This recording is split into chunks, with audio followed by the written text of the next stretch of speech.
Hi guys, तो मैं आप लोगों को आज क्लास 9 का एक्सरसाइज 7.3 का क्वेश्चन नंबर 1 बताने जा रहा हूँ। क्वेश्चन में दे दिया है कि त्रिभुज ए बी सी और त्रिभुज डी बी सी दोनों है दो समद्विबाहु त्रिभुज है।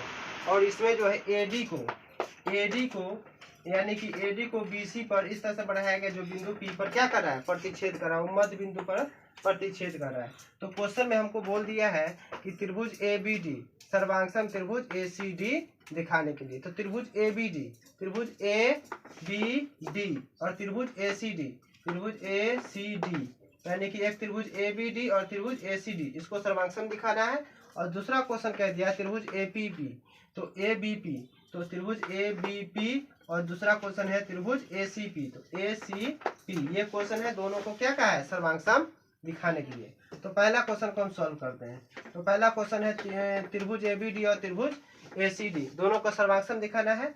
तो जब भी इस टाइप का क्वेश्चन रहेगा तो जो त्रिभुज कहेगा सर्वांगसम दिखाने के लिए उस त्रिभुज को हम इस तरह से पहले लिख लेंगे, त्रिभुज ए बी डी तथा त्रिभुज ए सी डी में जो प्रूफ करने के लिए कहेगा उसको हम इस तरह से पहले लिख लेंगे। अब यहाँ ध्यान दीजिए, त्रिभुज ए बी डी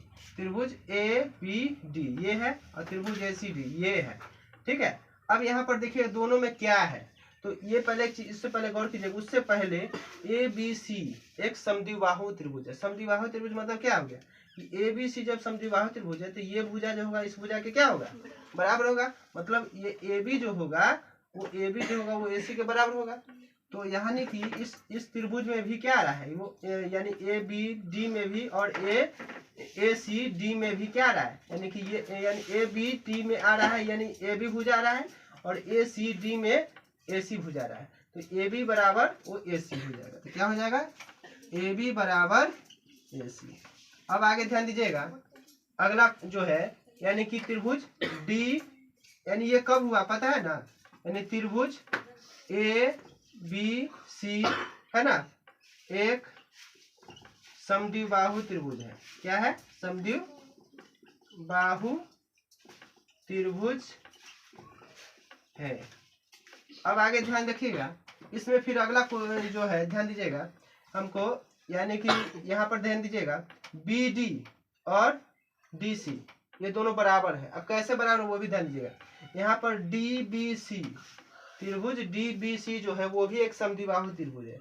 तो ये यानी कि ये भुजा जो होगा वो इस भुजा के बराबर होगा। तो यानी कि समद्विबाहु त्रिभुज है।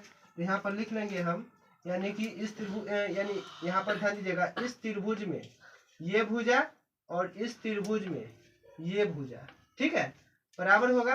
तो बी डी बराबर क्या हो जाएगा, डी सी। तो लिख लेंगे हम बी डी बराबर डी सी। और दो भुजा तो बराबर हो गया, हमको तीसरा भुजा को बराबर दिखाना है। इस त्रिभुज में हमको तो यानी ये भुजा बराबर दिखा दिए इस भुजा के, इस भुजा को दिखा दिए हम इस भुजा को। अब ये भुजा जो है देखिएगा, ये जो भुजा है यानी एडी जो है ये यानी इस त्रिभुज में भी आ रहा है और इस त्रिभुज में भी आ रहा है। तो एडी जो लाइन है वो दोनों त्रिभुज में आ रहा है। तो एडी जो हो जाएगा वो एडी के बराबर हो जाएगा, एडी जो हो जाएगा वो एडी के बराबर हो जाएगा। अब ध्यान देखिएगा, जब किसी त्रिभुज का तीनों भुजा बराबर होता है तो वो क्या हो जाता है, सर्वांगसम हो जाता है। क्या हो जाता है, सर्वांगसम। तो यानी कि ये त्रिभुज का यानी इस ए बी डी और त्रिभुज ए सी डी का तीनों भुजा बराबर हो गया। तो तीनों भुजा जब बराबर हो गया तो हम क्या लिख सकते हैं, सर्वांगसम। तो यहाँ लिख लेंगे त्रिभुज ए बी डी सर्वांगसम है त्रिभुज ए सी डी। क्या चीज से, तो इसमें भी साइड देखा है, इसमें भी साइड, इसमें भी साइड। यहाँ लिख लेंगे साइड साइड साइड, ठीक है।